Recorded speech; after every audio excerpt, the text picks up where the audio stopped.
함께하기 기쁩니다. 네, 오늘 은혜 아래라는 제목으로 우리 함께 말씀을 나누고자 합니다. 특별히 오늘 이 시간 우리를 끊임없이 괴롭히고 있는 그 죄에 대해서 우리가 어떻게 반응할 것인지에 대해서 오늘 로마서 말씀을 통해서 함께 나누는 시간 되기 원합니다.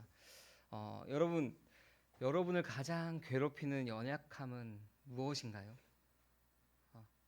네. 입술로 대답 안 해주셔도 되는데, 네. 그것이 가장 연약함이군요. 다 알았습니다. 우리를 가장 괴롭히는 연약함이 우리 가운데 있습니다. 그렇죠? 그것이 우리가 뭐 말을 할 수 있고 말할 수 없는 또 우리 가운데 치부로서 연약함들이 있습니다.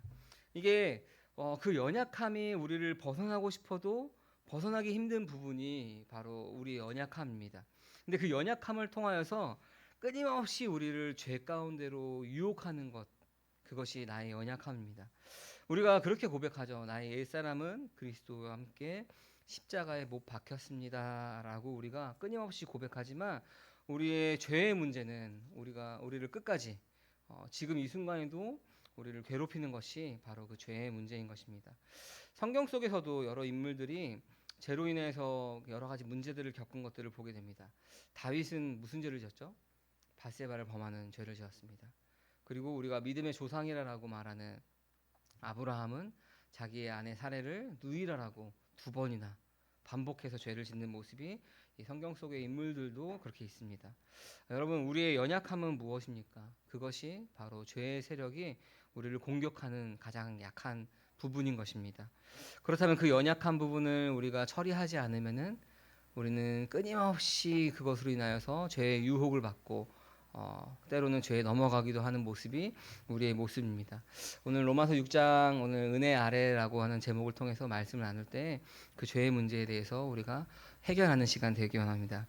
오늘 함께 읽은 말씀 로마서 6장은 로마서 5장 20절의 대답과 같은 부분입니다. 우리 로마서 5장 20절 말씀 같이 한번 읽어볼까요? 율법은 범죄를 증가시키려고 끼어 들어온 것입니다. 그러나 죄가 많은 곳에 은혜가 더욱 넘치게 되었습니다. 아멘. 우리가 이 구절을 바울 시대에도 오해를 해가지고 은혜를 더하게 하기 위해서 죄가 필요하다라고 하는 사람들이 그때에도 있었고 지금도 있습니다. 설마요, 그럴 리가라고 우리가 생각하겠지만 내 자신도 그렇게 나도 모르게 이야기하고 있습니다. 내 입술은 그렇게 이야기하지 않더라도 내 행동은 그렇게 이야기합니다. 이게 무엇이냐면은 죄의 유혹이 너무나 달콤하기 때문에 우리는 그 죄에 우리 몸을 내어두기도 합니다. 도박에 빠진 사람들 여러분 보신 적 있습니까? 저는 이렇게 중고등부 학생 청년들 중에서 도박에 빠진 아이들을 본 적이 있는데 그 달콤한 유혹을 뿌리치지 못하고 그것에 하나하나 넘어가는 모습들을 보게 됩니다. 끊임없이 우리를 괴롭히고 따라오는 것이 바로 그 연약한 부분입니다. 도박이라고 이야기하니까 너무 극단적이죠. 그러나 우리가 남을 미워하는 것 어떤가요? 남을 미워하는 모습, 또 성경에 남아있는 여러 가지 죄 가운데 우리를 정당화하는 것들이 있지 않나요? 나랑 맞지 않는다고 다름을 인정하지 않고 틀렸다고 정죄하면서 그 사람을 정죄하는 것들을 스스로 정당화하지 않나. 그렇게 우리가 하고 있다면은 우리는 죄가 더한 곳에 은혜가 더한다. 하나님, 내가 이렇게 죄인인데 나를 사랑해 주셔서 감사합니다라고 그렇게 우리를 정당화하는 것입니다. 정죄하는 것이 어떻게 우리가 하냐면은 우리의 생각으로 정죄하지 않습니다. 교회 다니는 사람들은 말씀으로 타인을 정죄합니다. 왜냐하면 말씀을 잘 아니까. 그 말씀을 나에게 적용하는 것이 아니라 다른 사람에게 적용하면서 그 사람에 대해서 그 말씀으로 난도질합니다. 말씀이 나를 향할 때는 나를 살리는 의사의 메스가 됩니다. 하지만 다른 사람을 향할 때는 죽이는 칼이 되는 것입니다.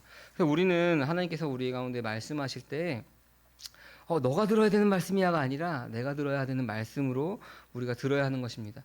어쨌든 우리가 하는 얘기들이 뭐냐면은 나의 연약함 때문에 그 연약함을 파고드는 그 죄의 문제를 우리가 어떻게 할 것인가. 우리가 삶 가운데 어쩔 수 없는 유혹 가운데 어쩔 수 없지. 이거는 우리가 살아가는데 어쩔 수 없는 부분이야 라고 넘어가시는 부분이 있습니까? 그러고 나서 아까 했던 것처럼 죄가 더한 곳에 은혜가 더하니 하나님 나를 사랑하시네 할렐루야 감사합니다 이렇게 스스로 위로하고 하는 모습이 바로 우리들의 모습인 것입니다. 죄가 이렇게나 무서운 것입니다. 여러 가지 변명거리를 찾으면서 끊임없이 우리를 죽을 몸을 계속 내어주는 것이, 죄의 세력에 내어주는 것이 그 죄의 문제인 것입니다. 죄는 처음에는 우리에게 즐거움을 주는 것 같습니다. 쾌락이 있죠. 막 짜릿하죠. 죄를 지을 때. 그러나 유익을 주는 것 같고 편한 것 같고 그렇지만 그 죄는 결국에는 슬픔을 가져옵니다. 거짓말은 또 다른 거짓말로 악순환되기도 하는 것이 바로 죄의 문제인 것입니다. 그럼에도 불구하고 죄의 유혹에 빠져서 우리는 어쩔 수 없어라고 우리는 이야기합니다. 그것이 우리의 연약함인 것입니다. 마주하기 싫은 삶의 현실이기도 합니다. 그러나 우리의 능력은 그 죄를 이길 수 없는 능력이지만 복음의 능력은 우리의 연약함과는 다른 것입니다. 그리스도를 믿음으로 예수 그리스도 합하여 십자가의 옛사람을 우리가 못 박았다라고 이야기합니다. 죄에 대하여 죽었다라고 이야기합니다. 로마서 6장 11절 말씀 우리 같이 한번 읽어볼까요? 이와 같이 여러분도 죄에 대하여는 죽은 사람이요 하나님을 위해서는 그리스도 예수 안에서 살고 있는 사람이라는 것을 알아야 합니다. 아멘. 죄에 대하여 어떤 사람이라고 이야기하죠? 죄에 대하여는 죽은 사람이다라고 말합니다. 이 죽었다라고 하는 것은 우리가 죄가 우리 안에서 소멸했다, 없어졌다라고 하는 것이 아니라 우리를 지배하던 죄의 권세, 죄의 능력, 죄의 힘이 그 세력이 힘을 잃었다라고 말하는 겁니다.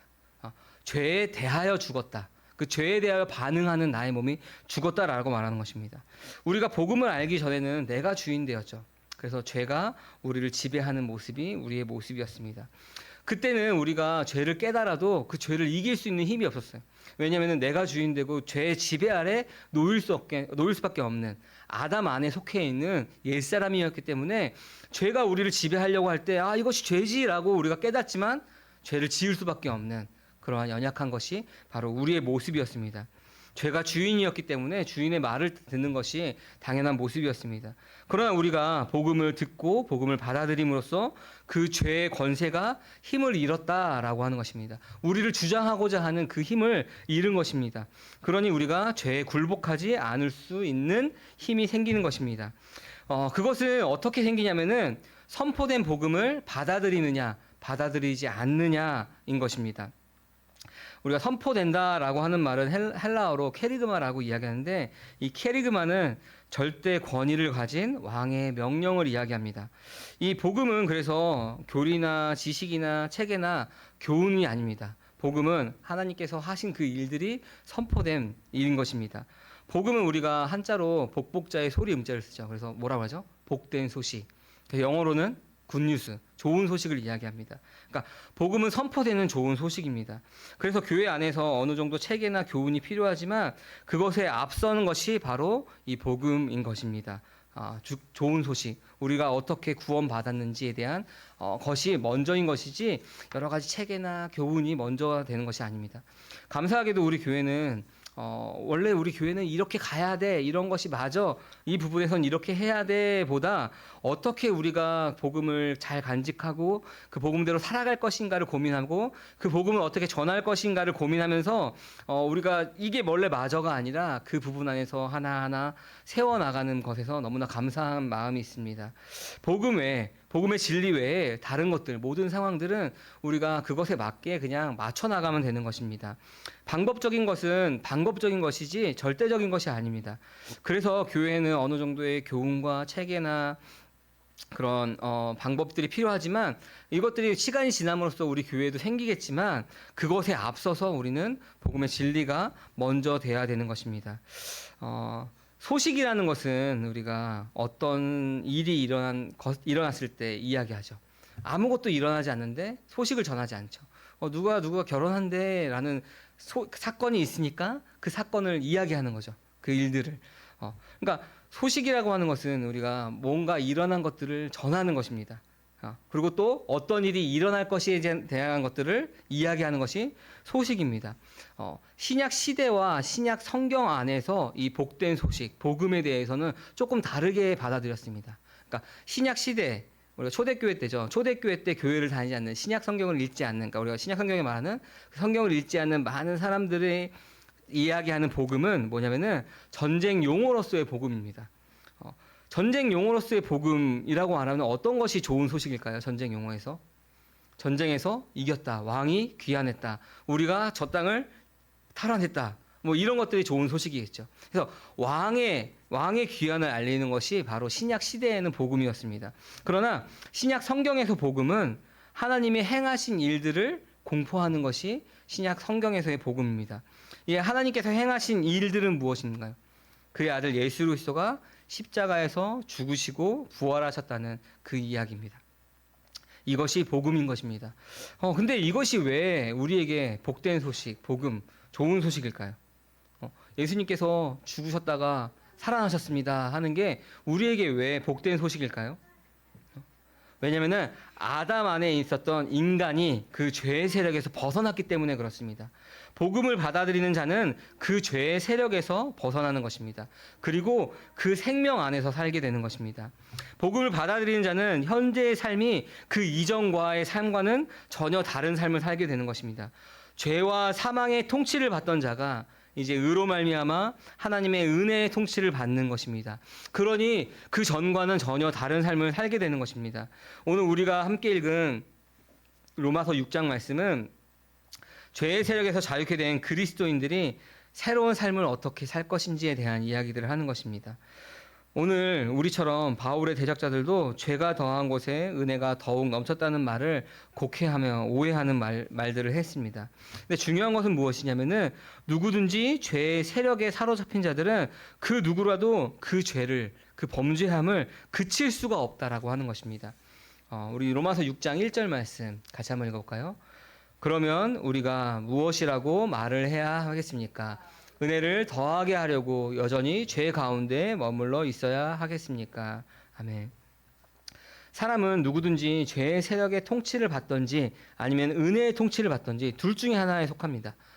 근데 아까 로마서 5장 20절 말씀에 은혜가 더하기 위해서 죄를 더하게 한다는 그 말씀을 이 로마서 6장 1절에서는 그러면 우리가 무엇이라 말하겠습니까? 그곳에 죄에 머물러 있어야 되겠습니까? 라고 하는 그 대답에 바울은 뭐라고 하냐면은 그럴 수 없다라고 이야기합니다. 왜 그럴 수 없냐면은 죄에 대하여 죽은 자인데 어떻게 죄 가운데 더 머물겠습니까? 은혜를 더하게 하려고 그 죄로 들어갈 수가 없다라고 이야기하는 것입니다. 여러분, 이건 대답해 주세요. 죄에 대하여 죽었습니까? 네, 대안에 고마워. 죄에 대하여 우리가 죽었다라고 우리는 여겨야 되는 것입니다. 그리스도의 죽으심과 합하여 세례받은 자는 죄의 세력에 대하여 죽은 자들인 것입니다. 특정한 대상과 우리가 연합했다는 것, 그것은 그 연합한 대상과 그 운명을 같이 한다는 것입니다.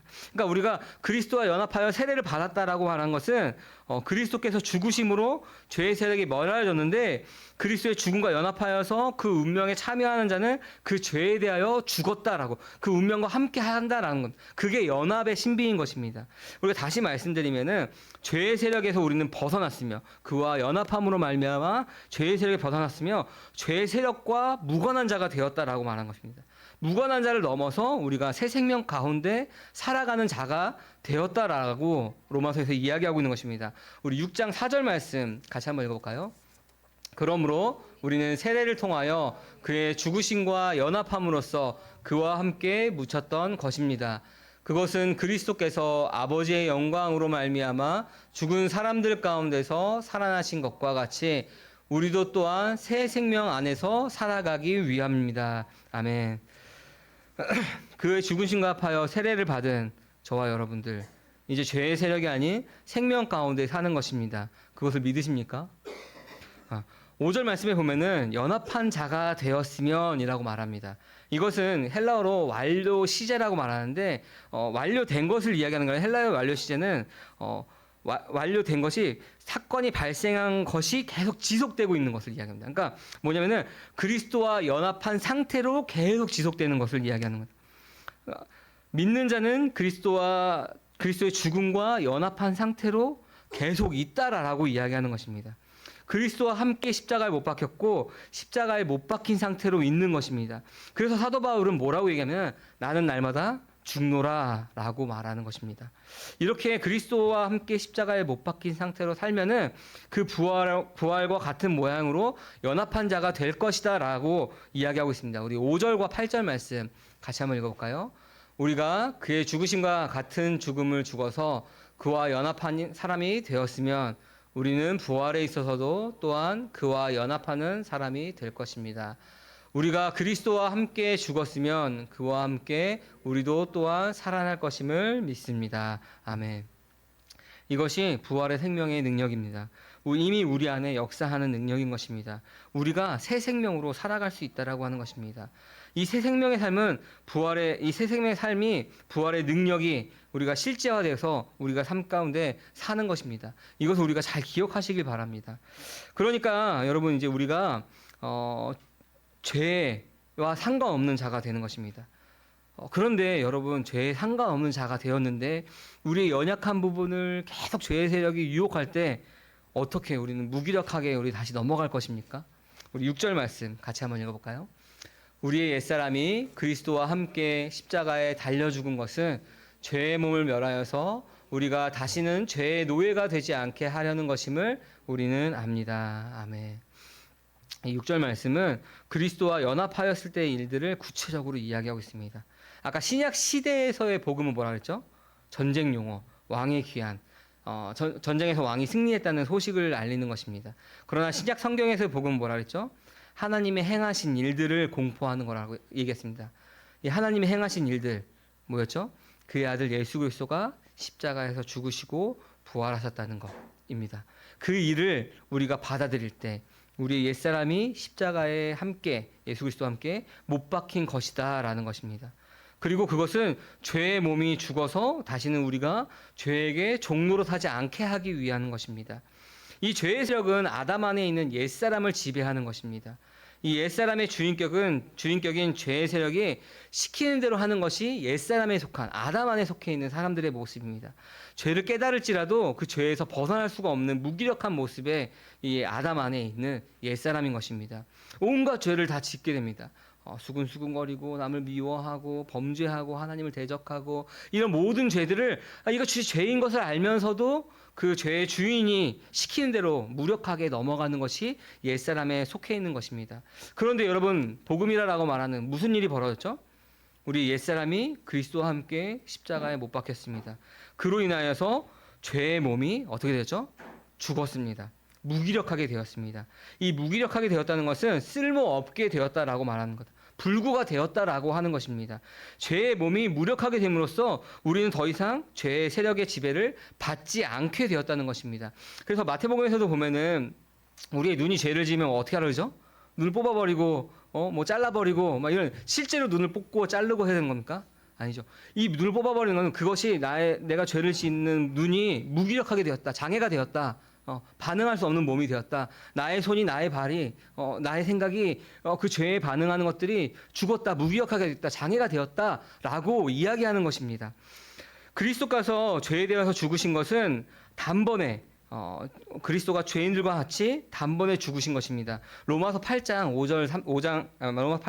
3절 말씀 우리 같이 한번 읽어볼까요? 육신으로 말미암아 율법이 미약해져서 해낼 수 없었던 그 일을 하나님께서 해결하셨습니다. 곧 하나님께서 자기의 아들을 죄된 육신을 지닌 모습으로 보내셔서 죄를 없애시려고 그 육신에다가 죄의 선고를 내리셨습니다. 아멘. 그 육신에다가 죄의 선고를 내렸다라고 이야기합니다. 그 육신이 누구죠? 예수 그리스도의 몸에다가 죄의 선고를 내렸습니다. 이렇게 그리스도의 죽으심으로 죄의 세력이 심판받고 무기력해졌기 때문에 우리가 그와 함께 연합한 자가 되었으면 우리 또한 죄에 대하여 죽은 자가 되었다라고 이야기하는 것입니다. 이제 하나님에 대하여 그리스도 예수와 연합하여 산 자가 되었습니다. 마치 부활하신 그리스도가 하나님에 대하여 사시는 것처럼 우리 역시 그리스도 안에서 하나님에 대하여 사는 자가 되는 것입니다. 그리스도와 함께 부활하여 새 생명을 얻은 자는 다시는 자기를 위해 살지 않고 죽었다가 다시 사신 주를 위해서 사는 자가 되는 것입니다. 고린도후서 5장 15절 말씀 우리 같이 한번 읽어볼까요? 그런데 그리스도께서 모든 사람을 위하여 죽으신 것은 이제부터는 살아있는 사람들이 자기 자신들을 위하여 살아가도록 하려는 것이 아니라 자기들을 위하여 죽으셨다가 살아나신 그분을 위하여 살아가도록 하려는 것입니다. 아멘. 비슷한 말씀이 갈라디아서 2장 20절 말씀이 있죠. 내가 그리스도와 함께 십자가에 못 박혔나니 그런즉 이제는 내가 사는 것이 아니요 라고 하는 갈라디아서 2장 20절 말씀과 같은 말씀입니다. 여러분, 우리가 아담 안에 있던 옛사람은 누구와 함께 죽었다고요? 그리스도와 함께 죽었습니다. 이렇게 우리가 믿음을 고백하시길 바랍니다. 우리의 옛사람은 그리스도와 함께 죽었다. 이제 그리스도와 함께 죽은 자는 그리스도와 함께 일으킴을 받아 새 생명으로 사는 자들입니다. 자기를 위하여 사는 것이 아니라 주를 위하여 사는 사람들이 바로 죄에 대하여 죽은 사람들입니다. 사망에 이르게 하는 이 죄의 세력은 누구를 지배하냐면은 옛사람밖에 지배할 수가 없는 것입니다. 왜냐하면 옛사람은 진노의 자녀, 죄의 노예로 태어났기 때문에 이 사망의 세력은, 죄의 세력은 그 옛사람밖에는 지배할 수가 없는 것입니다. 이 죄의 세력은 그리스도의 부활에 연합하여 새 생명을 얻은 자들을 지배할 수가 없는 것입니다. 여러분, 우리가 이 복된 소식, 복음을 하나님께서 해놓으셨던 그 놀라운 일들을 우리가 받아들임으로써 이 일들이 우리의 사건, 저와 여러분들의 일들이 되었습니다. 여러분, 우리가 이것을 믿음으로 내 옛사람이 그리스도와 함께 죽었습니다라고 하는 것들을 믿음으로 우리가 죄의 세력에서 벗어난 것입니다. 새 생명을 얻어서 하나님에 대하여 사는 자가 되었습니다. 날마다 옛사람을 십자가에 못 박는 자가 되었습니다. 날마다 나는 죽노라 하는 자, 그 사람이 새 생명 가운데 살아가는 자인 것입니다. 우리가 그러한 삶을 사는 사람이다라고 이야기하는 것입니다. 그러면 이제 우리를 끊임없이 괴롭히는 죄의 문제에 대해서 여러분 어떻게 하겠습니까? 끊임없이 나를 공격하고 나의 연약한 부분을 걸고 넘어지는 그 죄의 문제. 사단은 우리를 이렇게 유혹하죠. 그 죄의 문제에 우리가 걸려서 넘어질 때, 거봐, 너 아직 안 죽었네. 너는 그리스도와 함께 십자가에 못 박힌 사람이 아니야 라고 우리를 유혹하는 것이 바로 사단이죠. 우리 연약한 부분을 끊임없이 파고듭니다. 그러나 우리가 복음을 받아들였죠. 하나님께서 복음이 뭐라 그랬죠? 하나님께서 예수 그리스도 통하여서 우리 가운데 해야 하신 일들, 죽으시고 부활하신 일들, 그것을 우리가 받아들임으로써, 우리가 그것을 믿음으로써 우리 옛사람이 그리스도와 함께 십자가에 못 박혔다라고 고백하였습니다. 그리고 그 사건이 우리 옆에 있는 사람들의 사건이 아니라, 또 말씀을 전한 저의 사건이 아니라 우리 한 사람 한 사람의 사건이 되었습니다. 그래서 우리가 전에는 죄의 지배 아래 놓여 있었습니다.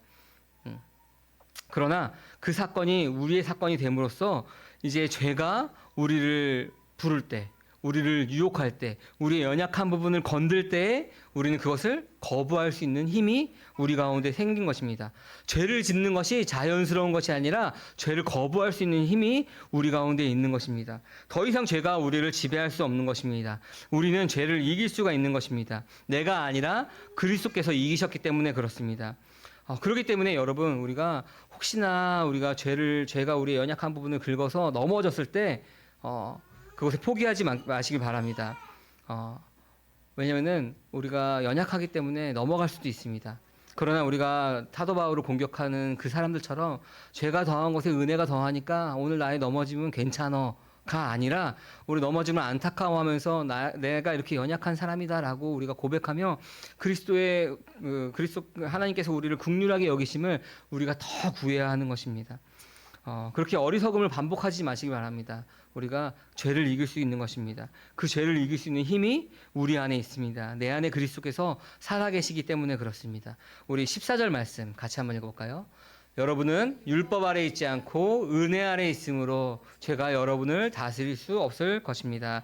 아멘. 우리가 율법 아래 있지 않고 어디 안에 있다고요? 은혜 아래에 있습니다. 율법 아래 있을 때는 진노의 자녀로서 아담 속에 속한 인간으로서 우리가 옛사람으로 율법 아래 있었기 때문에 죄의 유혹을 받고 죄의 다스림을 받았지만, 이제는 우리가 그리스도와 함께 연합하여 십자가에 못 박힌 사람이 되었으므로 그 죄의 율법 아래 있는 것이 아니라 은혜 아래 있으므로 죄가 우리를 다스릴 수가 없다는 것입니다. 그럼 말씀을 좀 정리하겠습니다. 우리가 오늘 말씀을 통해서 우리의 연약함을 끊임없이 파고드는 죄의 문제에 대해서 어떻게 할 것인가에 대한 이야기를 했습니다. 방법이 뭐였죠? 우리가 십자가에 못 박혀 죽었다. 우리의 그 죄에 반응하는 우리의 몸이 죽었다라고 선고하는 것입니다. 그런데 우리의 문제가 있죠. 여전히 우리 가운데 지금 이 순간에도 그 연약함을 계속 공격하는 사단.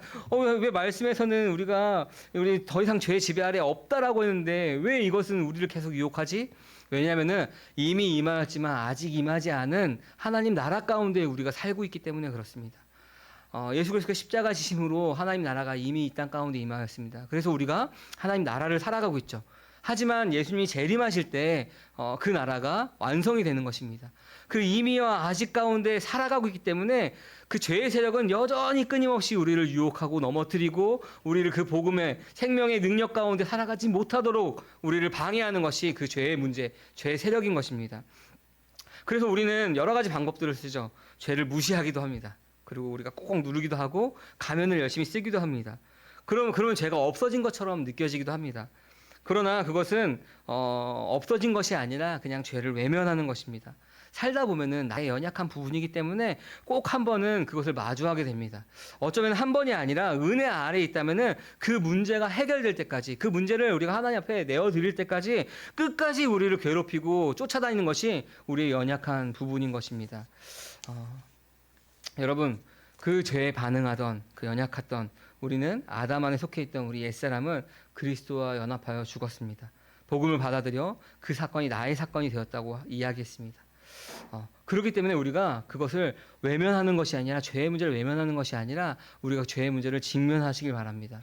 아담 안에 속해 있던 옛사람은 그 죄의 문제가 우리 가운데 다가올 때 반응할 수 있었던 것은 한 가지밖에 없습니다. 뭐죠? 옛사람은 죄의 지배 아래 있기 때문에 죄가 유혹할 때 그 죄에 그냥 몸을 내어주는 것이 옛사람의 모습입니다. 하지만 이미와 아직 가운데 살아가고 있지만 그 복음을 받아들여서 우리 옛사람이 죽었다라고 나는 날마다 죽노라라고 고백하는 우리 가운데는 두 가지 선택지가 있습니다. 옛사람과 같이 어쩔 수 없지, 죄가 더한 곳에 은혜가 더한데 라고 우리를 내어주는 방법이 있고, 한 가지는 그 죄를 이길 수 있는 힘으로써 너가 그 죄의 세력이 나를 지배할 수 없다라고 우리가 죄가 우리를 공격할 때 죄에 반응하는 나의 몸은 죽었다라고 우리가 선언하며 선포하며 그 죄의 문제를 해결할 수 있는 방법들이 있습니다. 여러분, 우리가 무슨 방법을 여러분 선택할 것입니까? 여전히 무기력하게 어쩔 수 없지, 상황에 어쩔 수 없어라고 넘겨주실 겁니까? 아니면은 우리가 죄에 반응하는 나의 몸이 죽었다라고 선언하며 그리스도와 함께 죽었다라고 선언하며 우리가 죄를 이기겠습니까? 우리 안에 죄를 이길 수 있는 힘이 있습니다.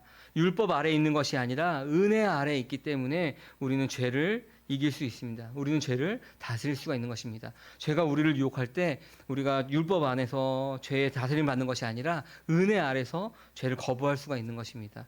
여러분, 우리가 복음을 받아들임으로 더 이상 죄의 종로로 사지 않고 우리가 날마다 승리하는 삶을 살 수 있도록 은혜 아래서 그 생명의 삶을 우리가 풍성히 누릴 수 있도록 사는 우리가 함께하는 교회 모든 성도님 되시기를 기도합니다. 이 시간 잠깐 반주해 주시면은 오늘 들은 말씀을 통해서 우리가 함께 기도했으면 좋겠습니다.